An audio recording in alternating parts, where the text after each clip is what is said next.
Everyone, I have a situation to share with you all, and I'm sure each one of you will be able to relate to it. You're having a mild cough, and you search it up and see three potential causes. Common cold? Not too bad, right? Seasonal allergies. Annoying, but fine. Or lung cancer. And believe it or not, our brains will always pick the third option. Never the logical one, but the dramatic one. And what's funny is the symptoms don't even come first. The expectation does. You read the line, and suddenly you're thinking, wait, do I really feel that? Yeah, I think I feel that. Suddenly, you'll sit straighter, breathe differently, and even check your pulse. A simple cough turns into planning your own funeral.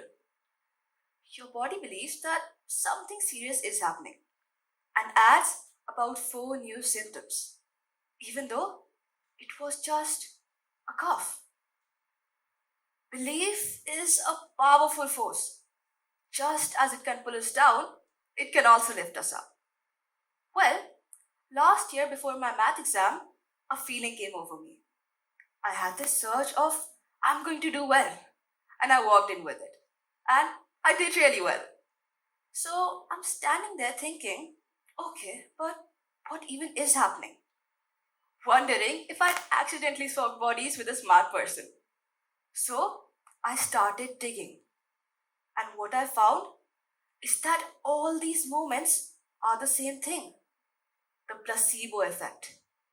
But not how most people think about it. This isn't about positive thinking or mind over matter. This is about actual measurable biology. Expect something to work? Your hypothalamus is like say no more. Neurons start firing differently. Your hormones flood, and even your gene expression changes. All just because of what you expected. Everyone, let's do a quick experiment together. Ready? Amazing. Press your thumb and index finger together. Hard. Like you're really pinching it. Hold it for 10 seconds. Notice the pressure, the discomfort. Yeah, it's annoying, but keep going. Suffer with me. Alright, release. Now, clinical studies have shown that if you hold your breath while doing this, it significantly reduces the pain. Something about oxygen flow and pain receptors. So let's try it again. This time, take a deep breath, hold, and pinch the same way. 10 seconds. Keep holding your breath. Everyone's doing great. Alright, release. Raise your hands who all felt less pain the second time. Great. So, breaking news. There is no clinical study, and you all just got scanned by a 16-year-old. But it worked, didn't it? Your brain just released its own painkillers just because I sounded convincing.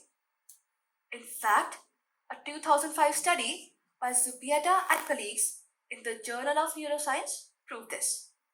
When people expected less pain, their brains literally opened up the internal pharmacy and started handing out drugs for free. No insurance needed. And that's not imagination. That's your body going, oh, she said it hurts less? Cool. Got it. Well, I'm sure you all must have witnessed the elderly in your families struggling with their knees. They try to get up and move around, but their knees don't support them at all. They've tried everything pills, creams, and eventually have to go with the dreaded surgery it is then. Well, Dr. J. Bruce Mosley took 180 patients just like them with severe knee osteoarthritis. He split them into three groups. Group 1 got real arthroscopic debridement. where surgeons cut away worn-torn cartilages. Group 2 got arthroscopic lavage, flushing out the bad cartilage. And Group 3, they got fake surgery. But they went under anesthesia, had real incisions, and even heard surgical sounds. And 2 years later, all three groups improved equally. Not one outperformed the placebo. So, what's happening biologically? Believing that they'd had real surgery, their bodies flooded with endorphins, natural painkillers up to 200 times stronger than morphine, while cortisol dropped, leading to less inflammation, better immune function, and reduced muscle tension. Basically, the ritual, the recovery, and the belief that something was fixed, all of it triggered real healing responses. And this study, it was so conclusive, it changed medical practice. In 2013, the American Academy of Orthopedic Surgeons updated their clinical guidelines. They now recommend against arthroscopic surgery for knee osteoarthritis because they couldn't justify real surgery when fake surgery worked just as well. $1 billion industry got humbled by a few people believing hard enough. Funny, isn't it? But here's when it gets tricky.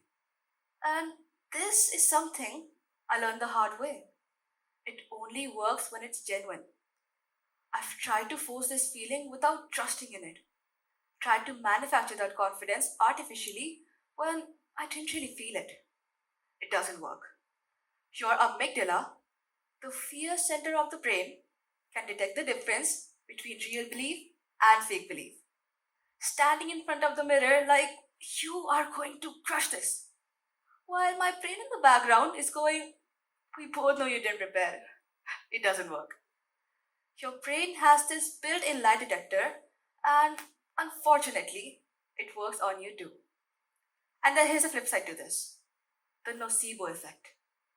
When I told myself I'm bad at math for years and really believed it, the moment I'd see a math problem, my amygdala would fire, cortisol would spike, my prefrontal cortex would shut down.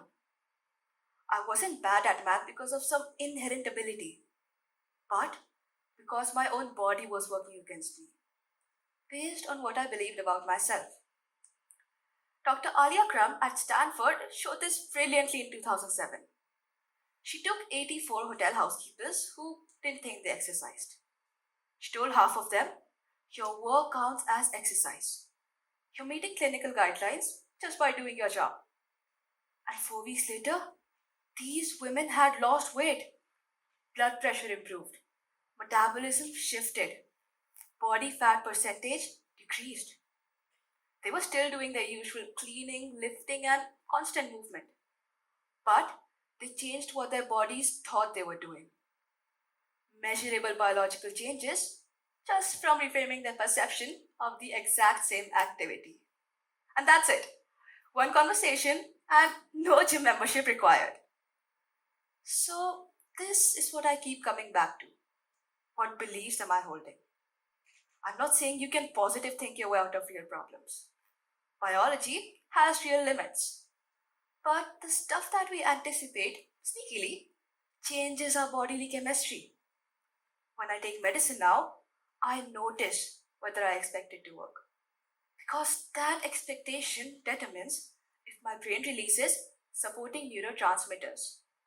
When I sit to study, I check whether I've already triggered a stress response just by telling myself, this is going to be hard. These aren't just thoughts floating in my head. They are instructions I'm giving my body. So, here's my challenge. If you can convince yourself that you have a rare medical disease from just one Google search, imagine what all you could do if you used that same power intentionally. If you can convince yourself into panicking over nothing, you can convince yourself into healing, improving, and achieving things you didn't know were possible.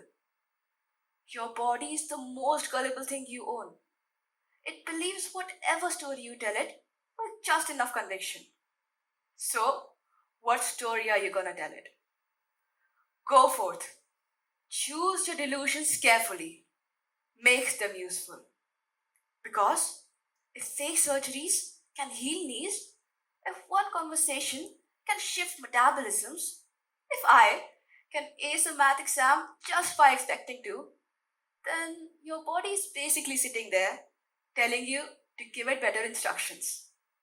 Stop Googling your symptoms at 2 a.m. and start telling your body what it's actually capable of. It'll believe you either way.